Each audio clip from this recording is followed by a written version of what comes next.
શિક્ષકોની ભરતીનો મુદ્દો છેલ્લા કેટલાય સમયથી ચાલી રહ્યો છે। અમે જ્યારે નાના હતા ને ત્યારથી સ્વપ્ન જોયું છે કે શિક્ષક બનીશું। અમે સચિવાલયના 100 કરતાં વધારે ધક્કાઓ અમે ખાઈ ચૂક્યા છે।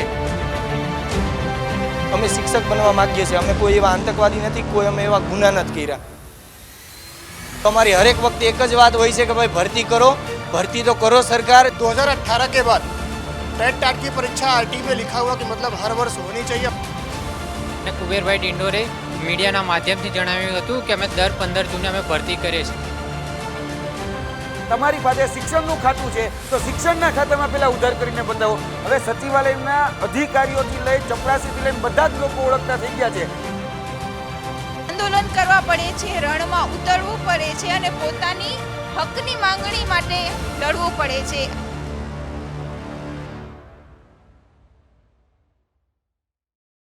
શિક્ષકોની ભરતીનો મુદ્દો છેલ્લા કેટલાય સમયથી ચાલી રહ્યો છે।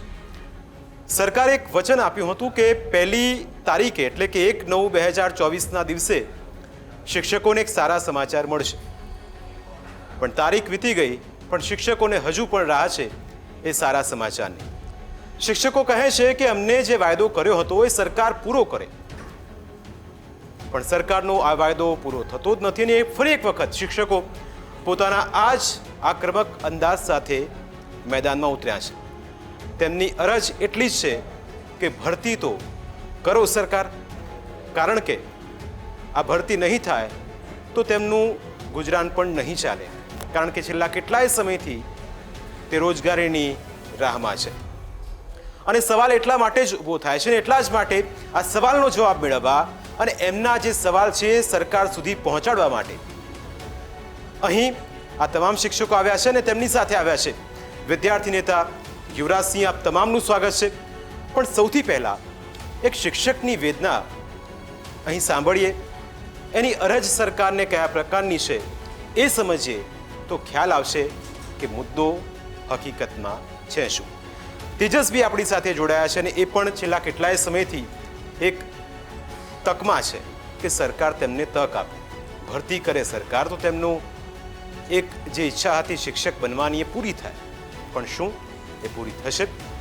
તેજસ્વી પાસે પહેલા જઈશું અને તેજસ્વી પાસેથી સમજીશું કે ખરેખરમાં તેમના અંદરની પીડા, તેમની લાગણી શું છે અને તે સરકારને શું કહેવા માગે છે એ પહેલા સમજીએ, ત્યારબાદ અન્ય શિક્ષકો સાથે વાત કરીશું, યુવરાજસિંહ સાથે વાત કરીશું। પણ પહેલા તેજસ્વી, આપની એક પહેલા તો વ્યથા અહીં વર્ણો। હું પંક્તિ દ્વારા કહેવા માંગીશ, જો ગુજરાતના દાદા સીએમ સાહેબ સુધી મારી જો વેદના પંક્તિ દ્વારા તમે સમજી શકો તો હું તમને કહેવા માંગુ છું કે ઓ ચિંતુ કોઈ મને સચિવાલય મળે ને પછી ધીરેથી પૂછે કે કેમ અહીંયા, આપણે તો કહીએ કે ભરતી સી વાત છે ને ઉપરથી ભૂપેન્દ્રભાઈ સરકારની મોજ છે। ફાટેલા ખિસ્સાની આડમાં મૂકી છે અમે છલકાતી મલકાતી મોજ। એકલો ઊભો હોય તોય મેળામાં હું એવું લાગ્યા કરે છે મને રોજ। તાળું વસાય નહીં એવડી પટારીમાં આપણી સલટીઓ ડિગ્રીઓ બધી એમ ખેમ છે। એટલે હું સરકારને આ પંક્તિ દ્વારા મારી વેદના જો કહેવા માગું છું કે અમે સચિવાલયના 100 કરતાં વધારે ધક્કાઓ અમે ખાઈ ચૂક્યા છે। વિદ્યા સમીક્ષા કેન્દ્રના અમે 150 કરતાં વધારે ધક્કા ખાઈ ચૂક્યા છે। ભરતી બોર્ડ હોય કે કોઈ વિભાગની કચેરી હોય, અમે ક્યાંય બાકી નથી રાખ્યું। કમલમ હોય કે કોઈ સાહેબોના કાર્યાલયો હોય કે વિધાનસભા હોય, બધે અમે ધક્કા ખાઈને અમે આજે થાકી ગયા છે। વારંવાર સચિવાલયે જાય તો આજે સ્ટાફ પણ અમને પૂછે છે કે ભાઈ કેમ અહીંયા આવી ગયા છે? તો અમારી હરેક વખતે એક જ વાત હોય છે કે ભાઈ ભરતી તો કરો સરકાર, જે તમે વાયદાઓ તમે આપો છો એ ભરતી તો કરો। એ વાત લઈને અમે જઈએ છીએ। અમારી સાથે ઉમેદવારો સાથ અમને નથી આપતા, તોય અમને ક્યારેક એવું લાગે છે કે ભાઈ પાછળ અમારી પાછળ હજારોનો કાફલો છે, તોય પણ અમે એકલા સતત સંઘર્ષ કરીએ છીએ। સંઘર્ષને આજે 1.5 વર્ષ થવા આવ્યું, પરંતુ હજુ પણ સરકારને અમારો એક જ પ્રશ્ન છે કે સાહેબ ભરતી તો કરો સરકાર। બિલકુલ, ભરતી તો કરો સરકાર। યુવરાજસિંહ, મારે એ સમજવું છે કે જે સરકારે વાયદો કર્યો હતો એ વાયદો કયા પ્રકારનો હતો? જ્યારે આપ રજૂઆત કરવા પહોંચ્યા તમામ શિક્ષકો સાથે અને જ્યારે પણ રજૂઆત કરી એ વાયદાનું અલ્ટિમેટમ આપને કોઈ આપવામાં આવ્યું હતું કે એ કોઈ ગાઈડલાઈન અથવા તો એ ટાઈમલાઈન આપવામાં આવી હતી કે એ સમયગાળા દરમિયાન તમે ચિંતા કરશો નહીં, આ તમારું આ કામ પૂરું થઈ જશે? ગુજરાત રાજ્ય સરકારમાં આજથી 3.5 મહિના પહેલાં જ્યારે ગુજરાતની અંદર ગાંધીનગર ખાતે જ્યારે આંદોલન થયું ત્યારે ગુજરાત રાજ્ય સરકારના શિક્ષણ મંત્રી અને પ્રવક્તા મંત્રી દ્વારા સંયુક્ત પ્રેસ કોન્ફરન્સ કરવામાં આવી હતી. તેના માધ્યમથી કહેવામાં આવ્યું હતું કે ભાઈ અમે 1/8 એટલે કે 1 ઓગસ્ટના રોજ એક ભરતી કરીશું, પછી 1 સપ્ટેમ્બરના રોજ ભરતી કરીશું, 1 ઓક્ટોબરના રોજ ભરતી કરીશું અને 1 નવેમ્બર અને 1 ડિસેમ્બર સુધી ભરતી કરીશું. આ પ્રકારના વાયદા વચનો 24,700 શિક્ષકોની ભરતી આ રીતે તબક્કાવાર કરવામાં આવશે. આ પ્રકારનો વાયદો એ આપવામાં આવ્યો હતો. 1 સપ્ટેમ્બરનો જે 4,000 ટાટ HS એટલે કે હાયર સેકન્ડરીના જે શિક્ષકોની ભરતી કરવાનો વાયદો હતો એ વાયદો ટપી ગયા છે અને હજી સુધી કોઈ જ પ્રકારની અધિકૃત રીતે ઓફિશિયલ કોઈ પ્રકારની જાહેરાત સુદ્ધા પણ આવી નથી. ન તો એની કોઈ રીતે કહી શકાય કે એની જે સરકારી વેબસાઇટો છે એટલે કે એજ્યુકેશન ડિપાર્ટમેન્ટની એમાં પણ કોઈ જાહેરાતો નથી આવી અને જે ચર્ચાઓ કરવામાં આવી હતી ફક્ત મૌખિક અને પ્રેસ કોન્ફરન્સના માધ્યમથી ચર્ચાઓ કરવામાં આવી હતી. અને આ વાયદાઓમાં અમે સરકારને અમે પહેલાં પણ કહેતા હતા કે ભાઈ તમે ઓફિશિયલ નોટિફિકેશન બહાર પાડો, કારણ કે સરકારની અત્યારે ગુજરાત રાજ્ય સરકારના એક યોજના ચાલે છે કે મૂરખ બનાવો યોજના, અને મૂરખ બનાવો યોજના અંતર્ગત વિદ્યાર્થીઓમાં આ જે કહી શકાય કે જે સંગઠન છે એમાં ભાગલા પાડો, એની સાથે સાથે ભરમાવો, ભટકાવો ને ભડકાવો એ પણ એની સાથે સાથે ચાલે છે. અને એમાં જોવા જઈએ તો અત્યારે જે રીતે ગાંધીનગરની અંદર જે રીતે વિદ્યાર્થીઓ ભેગા થતા, લગભગ એવું છે કે 4,000 થી 5,000 વિદ્યાર્થીઓ ભેગા થતા, તો એને છૂટા કરવા માટે સરકારે વચન આપી દીધું કે ભાઈ અમે તમને 1 તારીખે ભરતી કરીશું, પણ 1 સપ્ટેમ્બરની તારીખ જતી રહી, હજી સુધી એ વચન પૂરા નથી થયા. અને ત્યાં શિક્ષણ મંત્રીએ 1 તારીખે ટ્વીટ કરીને એવી વાત કરી છે કે અમે 4,000 જૂના શિક્ષકોની ભરતી કરીશું. એટલે આ તો કેવું છે કે શિયાળને આપણે સિંહના વાઘા પહેરાવી દેવાના. એટલે ભાઈ શિયાળને તમે સિંહના વાઘા પહેરાવો તો એ સિંહ ન બની જાય. આ એના જેવી વાત છે. જૂના શિક્ષકોની ભરતી એટલે શું? અહીંયા આ ખરેખર ઉલ્લુ બનાવો, મૂર્ખ બનાવોની વાત ચાલી રહી છે. કેમ કે જૂના શિક્ષકો એટલે જે લોકો ઓલરેડી ભૂતકાળમાં 5 વર્ષથી ગ્રાન્ટેડ શાળામાં નોકરી કરે છે એની બદલી કરવાની વાત અહીંયા ચાલી રહી છે. એટલે બદલીને પણ એ જૂના શિક્ષકોની ભરતીમાં ગણાવે છે. તમે વિચારો એટલે કઈ હદ સુધી આ લોકો મૂર્ખ બનાવે છે. એટલે મહેરબાની કરી સરકારને કહીએ છીએ તમે મૂર્ખ બનાવવાના ધંધા બંધ કરો. જે વાયદા વચનો આપ્યા તે વાયદા વચનો પૂર્ણ કરો. જો ન થઈ શકતા હોય તમને સ્પષ્ટપણે ના પાડી દો, તમે બીજી લાઈને ચડી જાય, બીજા ઘણા બધા સ્કોપમાં અમે આગળ વધી જાય, પરંતુ તમે હાઈ નથી પાડતા, તમે નાય નથી પાડતા. જે વચનો જે આપો છો એ ટાઈમે વચનો પણ પૂરા નથી કરતા. બિલકુલ.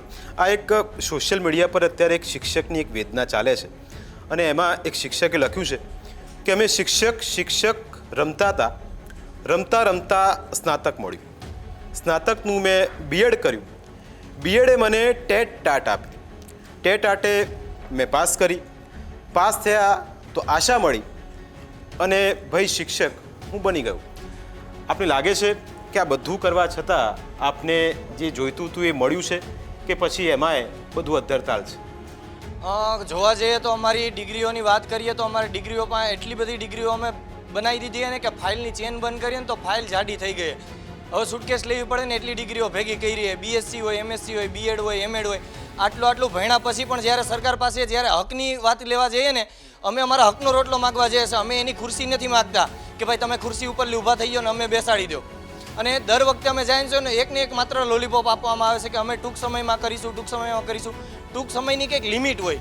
માણસ મરી જાય ને પછી તમે એને દવા આપો તો એ મરેલો થોડો જીવતો થવાનો છે. આના જેવી વાત છે. ટૂંક સમયમાં વય મર્યાદાનો પ્રશ્ન અમે સાહેબને કહીએ છીએ કે વર્ષ દિવસથી તમે ફોર્મ નથી ભર્યા, અમારા ફોર્મ ભરી લ્યો જેથી કરીને વય મર્યાદાનો પ્રશ્ન ન થાય. તો માનનીય શિક્ષણ મંત્રી સાહેબ એવું કહે કે ભાઈ રોજ સૂરજ તો ઉગે ને રોજ હાથમે. એ કે વય મર્યાદા અમારો પ્રશ્ન નથી. કેમ ભાઈ? તમારી જ્યારે ચૂંટણીની વાત આવે ત્યારે તો તમને એ ખબર હોય છે કે કઈ સીટ ઉપર કઈ ઉમેદવાર લડશે અને કઈ ઉમેદવાર જીતવાનો છે. તમને એ પણ ખબર પડી જાય છે કે અમે 5 લાખ વોટથી અમે લીડ લેવાના છે. ત્યાં તમને બધી ખબર પડી જાય છે 3 વર્ષ પહેલાં તમારે ક્યાં વિધાનસભાની ચૂંટણી કઈ રીતે લડવાની છે એ બધી તમને ખબર પડી જાય. તો આ શિક્ષકના નામે શૂન્ય કેમ કરો છો? એટલે અમે સરકાર પાસે એક જ ઉમેદ રાખીએ છીએ ભાઈ તમે જે મૃદુ મક્કમ ને સંવેદનશીલ સરકારની તમે વાતો કરો છો અમે માનીએ, પણ ક્યાં સુધી? એ માત્ર ને માત્ર કાર્યક્રમ કરે છે કે ભાઈ એક લિંક ઓપન કરો ને એમાં ભાજપના આરે તમે જોડાઈ જાઓ. કેમ ભાઈ જોડાઈ જાય? અમે હાલો તમારા કેસરી કપડાં પહેરી લે, હાલો ગળામાં ખેંચાઈ નાખી દે, પછી અમારે શું કરવાનું? અમારે ભિખારીની જેમ સાહેબ આજે નોકરી લેવા માટે અમે શિક્ષક બનવા માટે નીકળ્યા છે, પણ આજે ભિખારી જેવી હાલત થઈ ગઈ છે.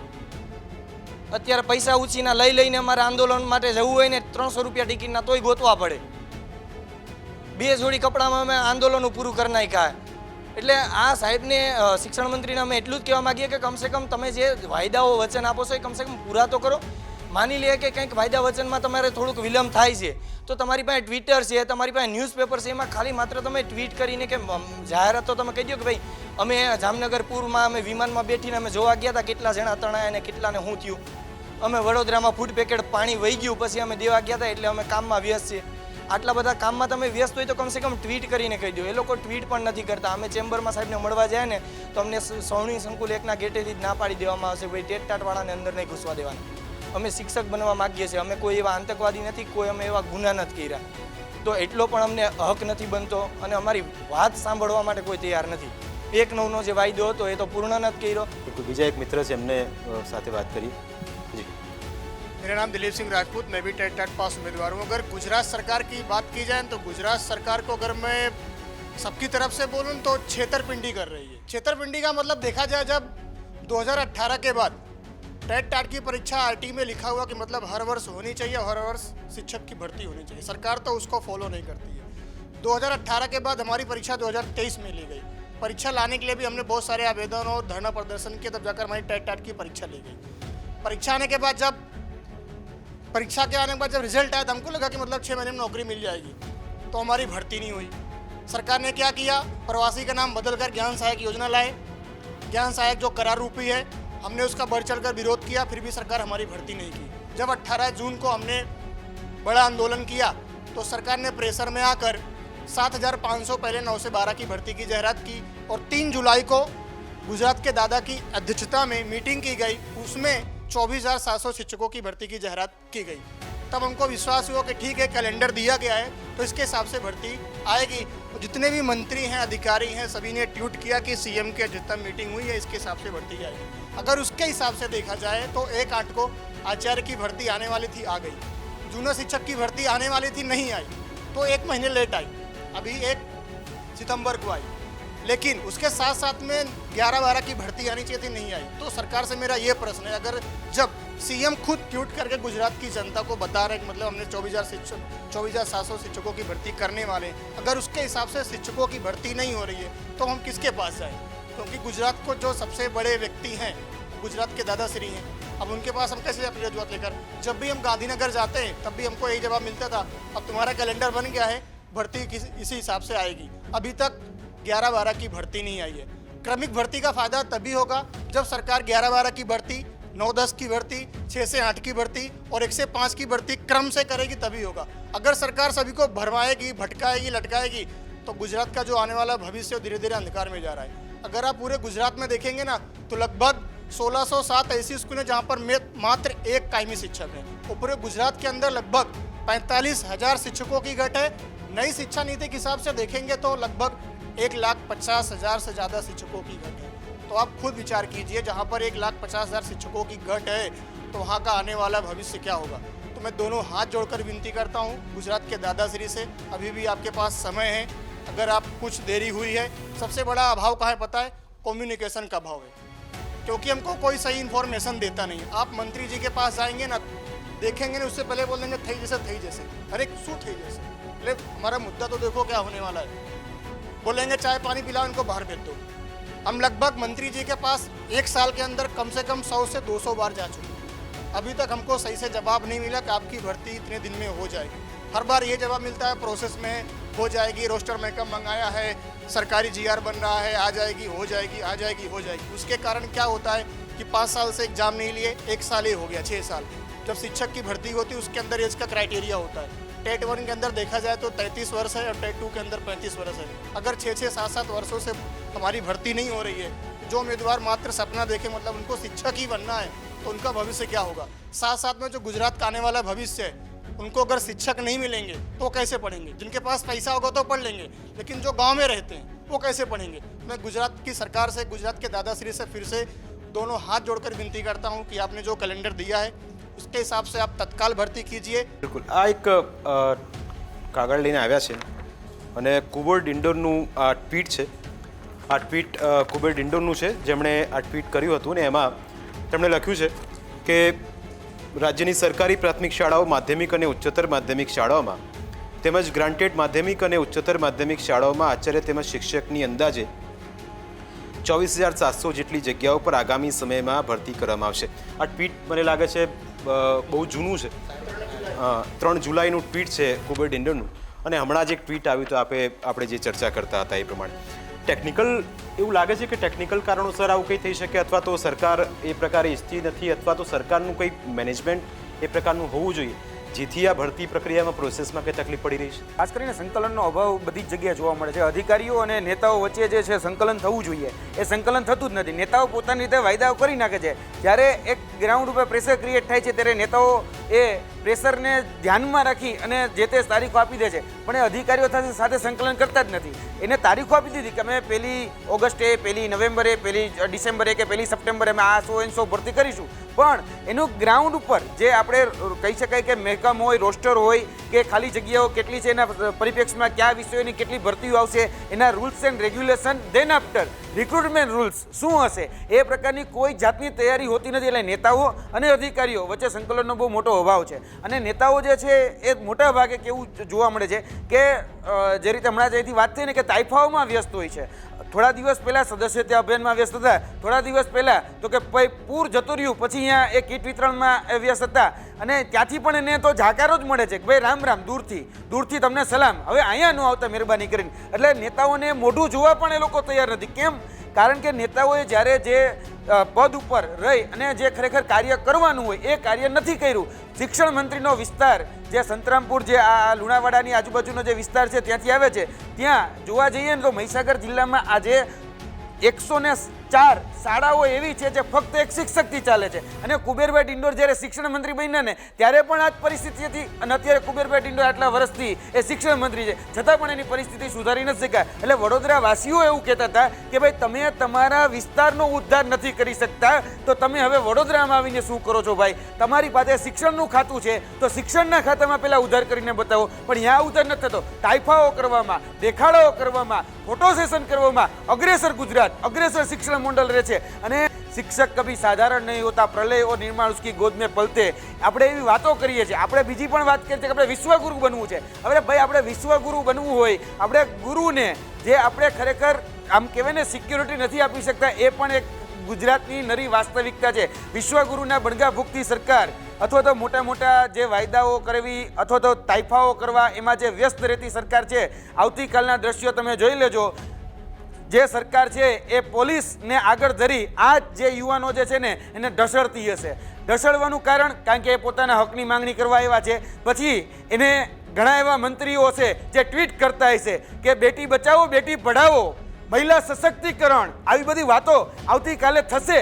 પણ મહિલા સશક્તિકરણની વાતમાં આ જ મહિલા જ્યારે રોડ ઉપર જઈ અને પોતાની માંગણી વ્યક્ત કરશે, પોતાની લાગણી વ્યક્ત કરશે, ત્યારે એને સરકારના ઈશારે પોલીસ જે છે એ પોલીસ એને ઢસડતી હશે. કારણ કે આજથી 1 વર્ષ પહેલાંના દ્રશ્યો એ જોઈ લેવાની છૂટ છે. ગાંધીનગર સેક્ટર 6 સત્યાગ્રહ છાવણી, અને એ જ છાવણીમાં આ જ મહિલાઓ હતી કે રોડ ઉપર ઢસડાતી હતી. ત્યારે આપણે બહુ મોટી મોટી વાતો કરતા હોઈએ છીએ. બિલકુલ. બીજા એક મિત્ર છે, એમની સાથે વાતચીત કરી અને પોતાનો પરિચય આપીને રજૂઆત. કિરણ તાવ્યા, ટેટ ઉમેદવાર, અને અમારા ધારાસભ્ય છે શિક્ષણ મંત્રી ડૉક્ટર કુબેરભાઈ ડિંડોર. અને કુબેરભાઈ ડિંડોરે મીડિયાના માધ્યમથી જણાવ્યું હતું કે અમે દર 15 જૂને અમે ભરતી કરીએ છીએ. 15 જૂને પણ ભરતી ના કરી અને માત્ર લોલીપોપ જ આપ્યો. પછી ટ્વીટના માધ્યમથી એવું જણાવ્યું કે અમે 1 સપ્ટેમ્બરે ભરતી કરીશું. 1 સપ્ટેમ્બરે પણ લોલીપોપ આપ્યો, અને આજે 4 સપ્ટેમ્બર થઈ છે, હજુ પણ ભરતી કરી નથી. અને માત્ર ને માત્ર અમારા ધારાસભ્ય ટેટ ઉમેદવારોને માત્ર લોલીપોપ જ આપે છે અને ભરતી કરવાનું નામ જ નહીં લેતા. ખાલી એમ દેખાડો જ કરે છે કે ના અમે કામ કરીએ છીએ, હું શિક્ષણ મંત્રી છું. નમસ્કાર, હું લુહાર આરતી, ટેટ પાસ ઉમેદવાર. 2023ની જે 4 પરીક્ષાઓ લેવાયેલી છે એનામાં ટેટ 1, ટેટ 2 અને ટાટ એસ ત્રણેય પરીક્ષાઓ ક્લિયર કરેલી છે. આજની જે પરિસ્થિતિ છે, છેલ્લા 1.5 વર્ષથી અમે આંદોલન કરી રહ્યા છીએ, એને એક પંક્તિમાં હું રજૂઆત કરું. દિન ફૂલો કે બીત રહે, दिन फूलों के बीत रहे पर माली क्यों बेबस खड़े. दिन फूलों के बीत रहे पर माली क्यों बेबस खड़े, क्योंकि भवरे ऊपर से चीख रहे. આજે ગુજરાતના બાળકો જે ફૂલ સમાન છે એમનું ભવિષ્ય ડહોળાઈ રહ્યું છે, કારણ કે એમને પૂરતું શિક્ષણ, સારા શિક્ષકો, સારી યોજનાઓ, પૂરતી સગવડ નથી મળતી. સામે એટલા જ ટેટ પાસ ઉમેદવારો ક્વોલિફાઈડ સરકાર પાસે છે. 1.5 વર્ષથી અમે આંદોલન કરી રહ્યા છીએ, તેમ છતાં બાળકોને તેમનો હક નથી મળતો, શિક્ષકોને તેમનો હક નથી મળતો, કારણ કે સરકારે ભમરારૂપી ભરમાવે છે શિક્ષકોને, બાળકોને, વાલીઓને, પૂરા ગુજરાતને. આ જલ્દીથી જે શિક્ષણ વિહોણું ગુજરાત જે સરકાર બનાવવા જઈ રહી છે, આ પરિસ્થિતિમાં માત્ર ને માત્ર હવે શિક્ષકોની એક જ માંગ છે. ગઈ 5 સપ્ટેમ્બર 2023 અને આવતીકાલની 5 સપ્ટેમ્બર 2024 ગયા શિક્ષક દિનના દિવસે એક છોકરી નેહા રાજપૂત કે જેમને રોડ પર ઘસેડવામાં આવી હતી અને કાલે એને 1 વર્ષ પૂરું થશે. આ 1 વર્ષની અંદર બીજી 100 નેહા રાજપૂત ઊભી થઈ છે અને કાલે જો હજી પણ સરકાર આવા જ તાઇફાઓ કરતી રહેશે તો એ પણ રસ્તા ઉપર ઉતરવા તૈયાર જ છે અને સામે કેટલાઓ આના દાખલા પણ આવી ગયા છે. તો હજી કેટલી દીકરીઓને તમે ઘસેડશો?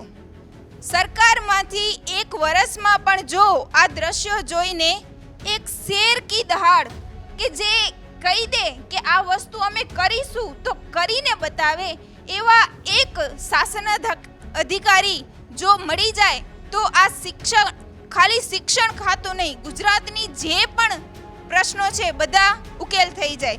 જ્યારે અમે જેટલી વાર ગયા છીએ એક અમને વચ્ચે પ્રશ્ન આવ્યો છે, નાણાં ભંડોળ નથી. નાણાં ભંડોળમાં જીએસટીની આવક ગુજરાત સરકારની કેટલી છે આખું ગુજરાત જાણે છે. અને તારીખ પે તારીખ આ જે ફિલ્મી માહોલ જે બનાવી રાખ્યો છે અને 2 ગુનેગારોને અહીંયા સ્ટુડિયોમાં પોતાનું ભવિષ્ય કઠોળ ઉપર રાખીને આવવું પડે છે, એક બહુ લાચારીની વસ્તુ છે. હવે તો શરમ કરો સરકાર, હવે તો ભરતી કરો સરકાર. જય હિન્દ. હું શકુંતલા રાઠવા, ટેટ પાસ ઉમેદવાર. અમે જ્યારે નાના હતા ને ત્યારથી સ્વપ્નું જોયું છે કે શિક્ષક બનીશું, પણ આ સરકાર જે છે ને એને બસ એની ચૂંટણીમાં જ રસ છે. એ હંમેશા પોતાની જે ચૂંટણીની તારીખો છે ને એ ફિક્સ હોય, પરંતુ શાળામાં શિક્ષકો નથી. આજે હમણાં જ વાત કરી કે કુબેરભાઈ ડિંડોર છે ને, એમના વિસ્તારમાં 106 એવી શાળા છે જે માત્ર એક જ શિક્ષકથી ચાલે છે. તો ત્યાં તો પહેલાં શિક્ષક મૂકો. અને બીજું એ કહીશ કે અમે છેલ્લા 1 વર્ષથી સતત ને સતત અમે એક મહિલા તરીકે કેટલા પડકાર ઝીલીને આ જગ્યા પર પહોંચીએ છીએ. અને પછી પરીક્ષા જ્યારે લેવામાં નથી આવતી ત્યારે રજૂઆત કરી કે એક્ઝામ લો, અને એક્ઝામ લીધા પછી એ એક્ઝામ પાસ કરી અને આજે એ જગ્યા પર કે જ્યારે અમારું સ્વપ્ન આજે પૂરું થશે ત્યારે અમારે ફરી રજૂઆત અને આંદોલન કરવા આવવું પડે છે. તો સરકાર જો તમને ખરેખર તમે મૃદુ અને મક્કમ છો ને, ખરેખર જો ગુજરાતના દાદાને શું કહેવામાં આવે કે મૃદુ અને મક્કમ છે, સંવેદનશીલ છે, બધી જ વાત બરાબર, તો તમારી એ સંવેદના ક્યાં ગઈ? આજે અમે રોડ પર જ્યારે ઢસડાઈએ છીએ ત્યારે એ તમે જોતા નથી. ખરેખર તમને ભરતી કરવી હોય ને તો ખરેખર સરકાર ભરતી કરો. અમારા સાથે, અમારા સ્વપ્ના સાથે રમવાનું બંધ કરો. બિલકુલ યુવરાજસિંહ, તમામ જે અહીંયા ઉમેદવારો છે એ પોતાની લાગણી અને માગણી વ્યક્ત કરી રહ્યા છે. ક્યારે ક્યારે જ્યારે આ શિક્ષકો જે બનનારા શિક્ષકો છે રજૂઆત કરવા પહોંચ્યા ત્યારે એમને જવાબ કયા પ્રકારના મળતા હોય છે?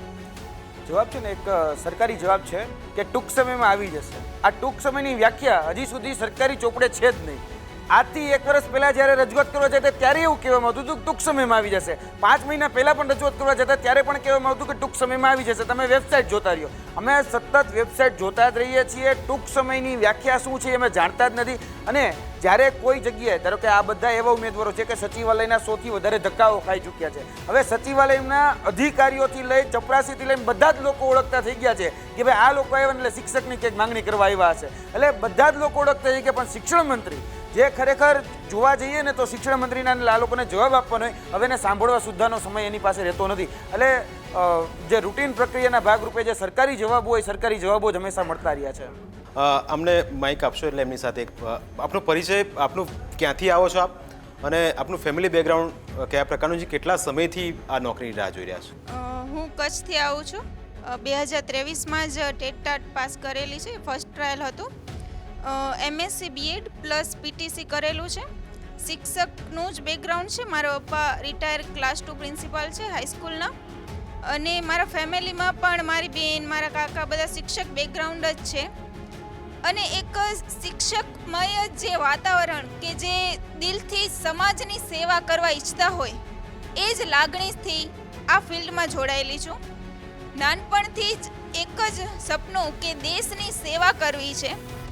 એમએસસીમાં નેશનલ રિસર્ચ રહ્યા છતાં, પીએચડી સ્કોલર હોવા છતાં પણ શિક્ષકની લાઈન પસંદ કરી છે કે જો સમાજની સાચી સેવા કરવી હોય તો એક શિક્ષકથી શ્રેષ્ઠ માધ્યમ કોઈ નથી. બટ આજની પરિસ્થિતિમાં હું કચ્છથી આવું છું, મને ખબર છે મારા વિસ્તારમાં કેટલી જરૂર છે શિક્ષણની.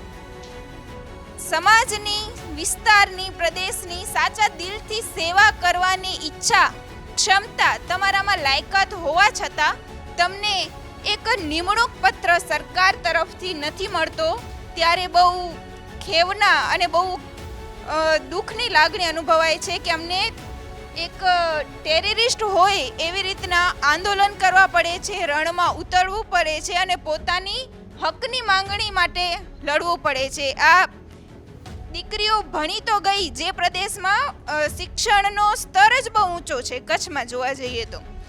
હવે એ પ્રદેશમાં છોકરીઓ ભણી તો ગઈ, હવે એને જે આગળની પેઢી છે, આગળના જે બાળકો છે એને ભણાવવા માંગે છે. બટ ત્યાં તો અમે તો સર અલગથી સ્થાનિક ભરતીનો પણ મુદ્દો લીધેલો છે. 4 વર્ષથી એનો અમે મુદ્દો લીધેલો છે કે કાંઈ નહીં, તમે સ્થાનિક ભરતી કરો, કારણ કે કચ્છની ભાષા એ અલગ છે. બહારના શિક્ષકો આવે છે તે અમારા બાળકોની કચ્છી ભાષા સમજી નથી શકતા, માટે તમે ત્યાંની સ્થાનિક ભરતી કરો તો અમે બાળકોને અમારી ભાષામાં સમજાવી શકીએ. બટ એ મુદ્દો, એ વાતને પણ 4 વર્ષ થઈ ગયા. સચિવાલયના ધક્કા ખાઈને અત્યારે ચપ્પલ ઘસાઈ ગયા છે. બટ એક શિક્ષક તરીકેનું ધૈર્ય એ અડીખમ છે અને આગળ પણ રહેશે. અમે અમારો માર્ગ નહીં ચૂકીએ, બટ સરકાર, જો તમે તમારો માર્ગ હવે ચૂકશો તો પરિણામ ચૂંટણીમાં આ ફેરે જોયું જ છે આ વર્ષે, અને આવતા વર્ષે વિધાનસભામાં પણ સ્પષ્ટ રીતે જોઈ શકશો. બિલકુલ. સ્થાનિક ત્યાંના કચ્છના નેતાઓ સાથે કોઈ વાતચીત થઈ? કારણ કે કચ્છ એક મોટો વિસ્તાર છે, ફેલાયેલો વિસ્તાર છે. ત્યાંના કોઈ નેતાઓ સાથે, ત્યાંના ધારાસભ્યો સાથે, સાંસદ સાથે કોઈ વાતચીત આ મુદ્દે? જી, 5 ધારાસભ્ય અને 1 સાંસદ બધાની સાથે વાત કરી છે અને બધાને રૂબરૂ લઈને અહીં સીએમ સર, આપણા શિક્ષણ મંત્રી અને કેબિનેટ મંત્રી પ્રફુલ્લ પાનસેરિયા બધાની સાથે મુલાકાત કરાવી છે. કચ્છની સાથે એવા પણ બીજા જિલ્લાઓ છે જેમ કે છોટાઉદેપુર, દાહોદ છે, ત્યાં પણ સેમ ટુ સેમ ભાષાનો પ્રોબ્લેમ આવે છે કે બાળકોને સ્થાનિક ભાષા સમજે છે, બીજી ભાષા નથી સમજી શકતા. તો એ વિસ્તારમાં કમસે કમ બીજા કરતાં સ્થાનિક ભરતીને પ્રાયોરિટી આપે અને વહેલી તકે આપે. હમણાંથી નહીં, જ્યારથી શિક્ષણ વ્યવસ્થા આપણી શરૂ થઈ છે ત્યારથી પ્રશ્ન છે આ. ત્યારે કેવું લાગે કે ભરતી થતી નથી તો જે મહેનતના વર્ષો છે, જેટલો સમય આ શિક્ષક બનવા પાછળ ખર્ચ્યો એટલો વેડફાઈ ગયો, જિંદગીના એટલા વર્ષો નુકસાનમાં જતા રહ્યા? નુકસાનમાં તો આ સમય સંઘર્ષનો એક એવો છે ને કે જે સાધારણ શિક્ષકમાંથી તમને અસાધારણ તરફ લઈ જાય છે. ઘણા છે શિક્ષક મિત્રો કે જે શિક્ષક બનવા ઈચ્છે છે, લાયકાત છે, બટ ઘરની જવાબદારી, સામાજિક જવાબદારી બધાને જોતા શિક્ષકની લાઈનને છોડીને બીજા પ્રવાહમાં જતા રહે છે. બટ સંઘર્ષનો સમય જે છે ઘણું બધું શીખવે છે અને અમે તો અને અમારા સાથી મિત્રો હજી સુધી આ શિક્ષણના પ્રવાહને છોડ્યો નથી અને આગળ છોડવાનો પણ વિચાર નથી. બિલકુલ, આગળ છોડવાનો વિચાર છે ને. યુવરાજભાઈ, હવે એ સમજવું છે કે એમણે એક સરસ વાત કરી કે ભાષાનો એક મુદ્દો છે કે છોટાઉદેપુરમાં હોય તો એ ત્યાંની લોકલ એક ભાષાનો મુદ્દો છે. આ તરફ તમે દક્ષિણ ગુજરાતનો વિસ્તાર પકડો તો ત્યાં એક ટિપિકલ બોલી છે. ઉત્તર ગુજરાતની વિજયનગર સાઈડ જાઓ તો ત્યાંની ભાષા અલગ છે, કચ્છની અલગ છે. આ ભાષાકીય શિક્ષકોની ભરતી પણ એક પ્રશ્ન છે. એ ચોક્કસપણે અહીંયા આપણા ઘણા બધા વિદ્યાર્થીઓ પણ ઉપસ્થિત છે. આ ભાઈ છે હિન્દી માધ્યમના શિક્ષક છે, જેને કહી શકાય કે સીટેટ જે પરીક્ષાઓ એ પરીક્ષાઓ પાસ કરેલી હોય છે કેન્દ્ર સરકાર અંતર્ગત લેવાતી. એ રીતે પોતાના વિસ્તારની જે લેખો હોય, પોતાની જે બોલી હોય એ બોલીમાં બાળકો સમજી શકે એ માટેની જે વાત છે એ પણ છે, અને જે ભાષાકીય અન્ય માધ્યમો જે આપણે કહીએ એ પણ છે. એટલે અન્ય માધ્યમોની ભરતી પણ છેલ્લા ઘણા સમયથી થઈ નથી. ભૂતકાળમાં વચનો આપવામાં આવ્યા હતા કે 1852ની અમે ભરતી કરીશું. આજથી 1 વર્ષ પહેલાં કહેવામાં આવ્યું હતું, પરંતુ હજી સુધી 1852 અન્ય માધ્યમોના શિક્ષકોની ભરતી નથી થઈ. તેમાં સંગીતના શિક્ષકો પણ આવી જાય, તેમાં હિન્દી માધ્યમ પણ આવી જાય, તેમાં ઉર્દૂ પણ આવી જાય, તેમાં તમિલ પણ આવી જાય. કેમ કે આપણા ગુજરાતમાં એવી શાળાઓ છે અને એમાં ગુજરાતના એવા બાળકો પણ છે કે જે અલગ અલગ બહારના સ્ટેટમાંથી અહીંયા આવીને ભણતા હોય છે, અને એ કેન્દ્ર સરકારની જે કહી શકાય કે જે શાળાઓ એમાં એ ભણતા હોય છે, પરંતુ એમાં એને પૂરતા જે શિક્ષકો છે એ શિક્ષકોનો અભાવ છે. એટલે એ મુદ્દો પણ અત્યારે વેલિડ છે. તેની સાથે સાથે જે સ્થાનિક ભાષાનો જે મુદ્દો છે એ સ્થાનિક ભાષાનો મુદ્દો પણ છે, કારણ કે બાળકોને સમજાવવા માટે સ્થાનિકોની જે ભાષા હોય એ ભાષામાં જો એને શિક્ષણ મળી રહે તો ચોક્કસપણે એ જે બાળક છે એ વધારે ટૂંકમાં આગળ સ્કોલર નીકળી શકે. પરંતુ એ હજી સુધી એ શિક્ષકોની ભરતી થઈ નથી, એ પણ એ નરી અને કડવી વાસ્તવિકતા છે. નોકરી તો હજી મળી છે નહીં, તો પછી આ સમયગાળો ખર્ચો કેવી રીતના કાઢો છો? કારણ કે બહાર રહેતા હશો એનો ખર્ચો, કે પછી પરિવાર મદદ કરે છે, કે પછી પરિવારમાં એક જ એવા વ્યક્તિ છો જેનો આધાર તમારા પર છે? હવે એટલું ભણ્યા પછી છેલ્લે આંદોલનો તો કરવા જ પડે, એટલે કંઈક ને કંઈક અત્યારે જોવા જઈએ તો એના માટે નાણાંની વ્યવસ્થા હોવી જરૂરી છે. કેમ કે અમારી પાસે કોઈ એવું બેકગ્રાઉન્ડ સપોર્ટ એવો છે નહીં કે ભાઈ અમને ફાઇનાન્શિયલી સપોર્ટ કરે. તો કંઈક આપણી લાજના લીધે, આપણી આબરૂના લીધે 2-5 દોસ્તાર પાસેલી 2000, કોક પાસેલી 1000 આવી રીતે ઉછીના કરીને પછી ઓલાને દેવાના. ત્યારે ઓલો વ્યાજમાં માણા કેમ ફસાય છે? આલિયાની ટોપી માલ્યા ઉપર આવા 2-3 ભાઈબંધો આપણે છીએ કે ભાઈ સપોર્ટ કરે એટલા માટે આપણે કરી શકીએ. નહીં તો સરકારે તો હાવ ભિખારી કરી દીધા છે. અને સરકારને ખાલી એસીમાં બેઠા બેઠા એને રિમોટના બટન છે ને ઉપર નીચે કરીને ઘડીક ફૂલ એસી કરે ને ઘડીક ધીમું કરે ને, એટલે ભાઈ ભરતી કરો ને. તમે આખા ગામના બર્થડે વિશ કરવા તમે ટ્વીટ કરી શકો, તમારે ભરતી મોડી કરવાની હોય 15 દિવસ, તો કેમ ટ્વીટ નથી કરતા ભાઈ કે ભાઈ ટેકનિકલ ઇસ્યુના લીધે ભાઈ અમે 15 દિવસ લેટ, કે ભાઈ વેબસાઇટ બનાવવા માટે અમે કંપનીને એક ઓર્ડર આપ્યો હોય તો ભાઈ 10 દિવસ મોડું જશે. એને ટ્વીટ કંઈ કરવું છે નહીં, અને માત્ર ને માત્ર ખાલી વિડીયો શૂટિંગ કરવું હોય કે અહીંયા ડૂબી ગયા ને અહીંયા અમે બચાવ્યા ને ફલાણું ઢીકણું, આવું બધું કરવામાં સરકારને રસ છે. બાકી જ્યાં સારું કરવું હોય ને ત્યાં રસ જ નથી. યુવરાજસિંહ, આ એક મુદ્દો એ પણ છે કે જાહેરાતો તો કરી દે, પરિપત્ર બહાર પાડી દેવામાં આવે છે, પણ જ્યારે ઠરાવની વાત આવે એકચ્યુઅલ ત્યારે એ દિશામાં કોઈ કાર્યવાહી થાય છે કે પછી એમણે કહ્યું કે તેજસભાઈનું કહેવું છે કે તારીખ જાહેર કરે? તારીખ તો આગળ જાહેર કરી જ છે. વિદ્યા સમીક્ષા કેન્દ્ર જે આના માટે નીતિ નિયમો બનાવતી સંસ્થા છે, આજની એની મુલાકાત દરમિયાન જે વાત જાણવા મળી અધિકારીઓ થકી, સુપર ક્લાસોના અધિકારીઓ થકી, એ હું તમને કહી રહ્યો છું કે હજી સુધી ટેટ HSના નિયમ સુદ્ધા નથી બન્યા, જેની જાહેરાત 1 સપ્ટેમ્બરના રોજ આવવાની હતી. એના નીતિ નિયમો જે રિક્રુટમેન્ટ રૂલ્સ કહેવાય એ રિક્રુટમેન્ટ રૂલ્સ નથી બન્યા. હવે તમે સમજો કે ભાઈ આપણી પાસે રોસ્ટર નથી, આપણી પાસે મેકઅપ નથી, આપણી પાસે RR નથી, એટલે કે રિક્રુટમેન્ટ રૂલ્સ નથી, અને આપણે વાયદો કરી દેવો છે કે ભાઈ 1 સપ્ટેમ્બરે અમે તમારી ભરતી કરીશું. આજે 4 સપ્ટેમ્બર છે કે એની જાહેરાત સુદ્ધા કોઈ આવતી નથી. એટલે ફક્ત કાગળો ઉપર, અને જોવા કાગળ ઉપર હોય તો સારું કે ફક્ત મૌખિક, બાકી લેખિત તો કશું કાંઈ છે જ નહીં. અને મારે એક વાત અહીંયા એ પણ ઉમેરવી છે કે આ બધું થવાનું જે મુખ્ય જો કોઈ કારણ હોય, આટલી બધી પ્રોસેસ ડિલે થવાની જો કોઈ મુખ્ય જો કોઈ કારણ હોય ને તો એ છે આપણા ગુજરાતની સૌથી કડી અને ટૂંકમાં નગ્ન વાસ્તવિકતા, એ છે પ્રાઇવેટીકરણ.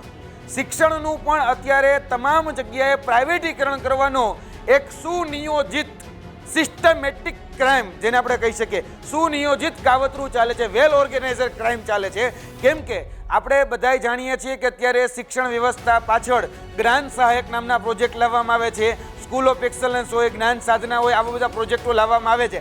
આ બધા જ એવા પ્રોજેક્ટ અંતર્ગત પ્રાઇવેટીકરણને કઈ રીતે વેગ મળે એના માટેના તાઇપા, એના માટેના અત્યારે તડકટ એ રચવામાં આવે છે. હવે તમે વિચારો, હું તમને ખાલી પ્રોજેક્ટનું નામ આપું છું. જ્ઞાન સાધના કરીને એક પ્રોજેક્ટ છે. તમારા બાળકને જો તમે પ્રાઇવેટ શાળામાં બેસાડો તો 20,000 રૂપિયા શિષ્યવૃત્તિ, તમારા બાળકને તમારી સ્થાનિક સરકારી શાળામાં બેસાડો તમને 5,000 શિષ્યવૃત્તિ. એવું તમે ક્યાં બેસાડો? બટ ઓબ્વિયસ છે કે બાળકના માતા પિતા એવું વિચારે કે 20,000 રૂપિયા શિષ્યવૃત્તિ જો હું પ્રાઇવેટમાં મને સરકાર આપે છે તો હું પ્રાઇવેટમાં બેસાડું.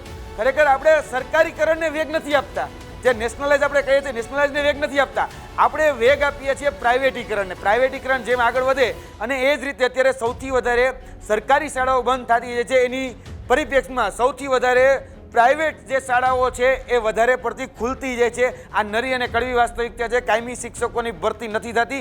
એના પાછળ જો કોઈ મૂળ કારણ કોઈ જવાબદાર હોય તો એ છે શિક્ષણનું ખાનગીકરણ. બિલકુલ, એટલે કાયમી ઉકેલની એક રાહમાં છે આ ઉમેદવારો, અને તેમને એટલી અપેક્ષા હશે કે સરકાર પાસે કે સરકાર તેમની આ રજૂઆત છે એનો કોઈ યોગ્ય ઉકેલ લાવે, કારણ કે રજૂઆતો કરીને હવે તે થાક્યા છે અને કાયમી ઉકેલની આશ લગાવીને બેઠા છે. સરકાર હવે કઈ દિશા તરફ જુએ છે, કારણ કે 1/8નું એક જે વચન હતું એ જૂના શિક્ષકોવાળું, એમાં કુબેર ડિંડોરે ટ્વીટ કરી અને માહિતી આપી છે. એક સારી વાત કહેવાય. એ પહેલાંનું વચન પણ તેમણે પૂરું કર્યું છે, પણ જે 1/9 એનું જે અલ્ટિમેટમ તેમણે ટાઈમલાઈન આપી હતી એ સમયસર પૂરું થયું નથી. એટલે શિક્ષકો બનવાની જે આશ લગાવીને બેઠા છે એ તમામ ઉમેદવારો ગુજરાતના આ એમનું પ્રતિનિધિત્વ કરતા ચહેરાઓ છે, પણ ગુજરાતમાં હજારો એવા ઉમેદવારો છે જે સરકાર પાસે અપેક્ષા રાખીને બેઠા છે કે સરકાર તેમનું સાંભળશે અને ભરતી કરશે. અમારી વિશેષ રજૂઆતમાં અત્યારે બસ આટલું જ. ફરી મળીશું આપને સ્પર્શતા મુદ્દા સાથે. ત્યાં સુધી રજા આપશો. નમસ્કાર.